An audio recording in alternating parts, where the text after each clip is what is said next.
Look at us go. Piano. She's going. Look, he's back, guys. He's back. Pounds of Brad is back. He's feeling better. Welcome to Steele and Vance. Put your phones down, top up your glasses, and Lynda Steele, episode 20. We've been getting all kinds of, blowback. That is actually wine. This is actually a nude, and these are actually chips. So while you crunching in the annoying way over there, let me just say, I want to say hi to a Steele and Vance viewer named Chuck, who came up to me in a Vancouver restaurant the other day and said, "Hey, you're Lynda Steele, aren't you?" He said, "Oh, I told my wife that you are doing the show with Jody Vance, and we set it on record." And I went upstairs the other day and she was watching it and said, "Oh, I'm really enjoying this." So thank you, Chuck.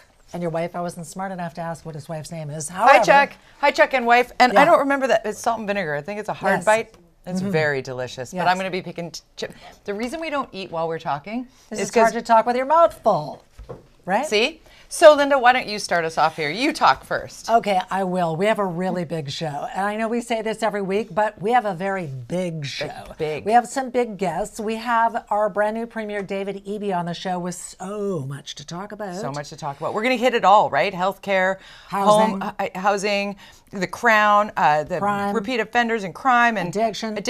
We're going to talk about all of it. All of it. We are indeed. And our other big guest is someone who's been making the news lately because of reading a story to children. Hi everybody, it's me, Connie Smudge, and I'm here at the library, one of my favorite places in the whole world. Yeah, there was a big protest with homophobic people there, but we will have these two very tall people together in studio. We snapped a quick pic just because we thought it was colorful and fun. Look at our green room. Look at our green room. Stay tuned. What are we doing? Because it's going to be really interesting. It annoys the heck out of me when people who are so obsessed with children's sexuality, what's wrong with these people?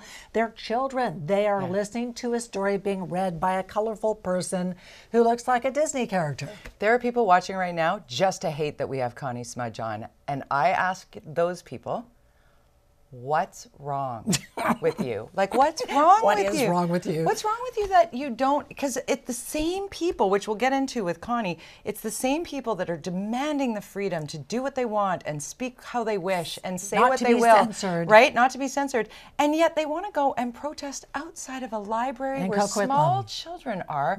Somebody came at me calling me a groomer on social media because I would take my... stupid. It is just the antithesis of freedom and inclusivity to want to... And ignorance. Yeah, it's ignorance on their part. But if you don't want to go... Don't go. You know what? I know you're a big Canucks fan and a big sports fan in general. And there was a huge game with the Canucks last night. And I'm going to take this one because I actually know this guy really, really well. Because sportscaster for 17 years, and I covered the 1994 Canucks. We're talking about Gino Odjick. Intimately. So this one struck very close to home for every Canuck fan who has been a lifelong Canuck fan, as I count myself to be one. This team, last night, if you're watching on Sunday, sorry, it was Wednesday night, but last night, Gino Odjick was honored after he passed away this week, after what was a very significant blood disorder and illness that ended up hardening his heart. He was only supposed to live a couple of weeks, and he lived on for years, and I'm so sad that he's gone. And at the same time, I don't know, Derek, can you show the video of everybody had Gino's number 29 on. Yeah. You can see Trevor Linden and Jeff Courtnall and Gary Volk and Jyrki Lume and all of those guys from 94. And they love Gino. They love Gino and Pavel Bure and Gino were besties. Seems to have loved him. I wish I would have got to see him play. He made it into the BC Sports Hall of Fame.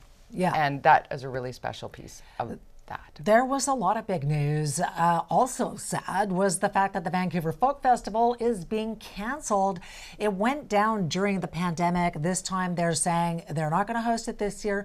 They might cancel it indefinitely because the suppliers have disappeared and it is just costing a fortune like everything is these days. That's sad because, they already say that Vancouver is no fun city, and it's certainly not going to be very fun without the Vancouver Folk Festival. Right. So I attended the Vancouver Folk Festival every year that I've lived in this city, it has been a mainstay in my calendar and it's so inclusive, so beautiful, affordable. It had the food that wasn't ridiculously expensive. It didn't have the huge corporate sponsors and the tents that made it so you'd look over there and feel like you couldn't belong. It was throw down your blanket and listen to some great music, eat some good food, and have this great little shopping area where there were jewels and gems and artisans. And I mean, I'm gonna miss the Vancouver Folk Festival. I am. And so I feel bad now putting my drink down because everybody was kind of freaked out about this new Health Canada guidelines around what is considered to be safe drinking. The answer is 0. Right. But the headline was that no, you shouldn't have more than 2 drinks a week. Yeah. So everybody's starting to go, oh, that's Tell the French that. Tell the French that. Well, there was the oldest person in the world just passed away. It was 118. a nun, and she had a glass of wine every day. Every day. Chocolate and wine every day. So I'm going to go with her testing of the waters. At least we aren't smoking, Lynda. Yeah, least we're we're going to not talk smoking. more about the alcohol stuff coming up a little bit later in the show. Also, did you see this? A BC worker working from home, as many people still are after the pandemic, well, which still in the pandemic, and she has been ordered to pay her employer, I think it's $2,600, because she is guilty of time theft. There was a 50-hour discrepancy. Her computer had software built on it, I guess, to see when she was using it. This is just ridiculous. Did she do her job? Were things done? I suspect, well, I don't know in this case, but I I suspect know if a you're lot of good people who get employee- paid a lot of money to No, do that's not true. very much with their time. But there's probably some people, maybe not that many, who are like, yeah, I want to work from home because I'm walking around in my sweatpants and I'm going to just, I'm for sure walking around in my sweatpants at work Well, from home. But from here up, Jody Vance. And you talked about smoking, so let's talk about Okay. smoking I don't because a smoke bunch anymore. of things are happening right now. Mexico, if you're planning on going to a beach in Mexico and you want to smoke on the beach, Nowhere. Not anymore. Not in Banned. hotels, not in Everywhere. beaches, not out, like public places. Completely There's banned. no like, I'm going to go walk down the street and have a smoke. I got Yeah. friends who are like, be right back. Yeah. Right? Not even. So that's good. And actually in Spain, they're taking it a step further. So they're now forcing the tobacco companies to pick clean up all up. those discarded butts on the streets and at the beach and everywhere. I like this, that, too. and I do like that one as well. I will say I was in Spain a number of years ago, luckily, had the opportunity to go there, and there are no cigarette butts anywhere. So it was already kind of No, coming into good. play. But I was like, people are smoking, but where are they putting their butts? You wanted to talk about Madonna briefly? Yes, I do, because we're going to actually get into this. Just stay with us, because still ahead on Steele and Vance, we're going to talk about why Madonna is in our What the Hell is Wrong with People segment today. Stay tuned. Also, why are some people so afraid of drag queens? Right. Oh, I don't get it. A storytime event for kids in Coquitlam drew both protesters, but way more supporters. The queen at the center of it all joins us next.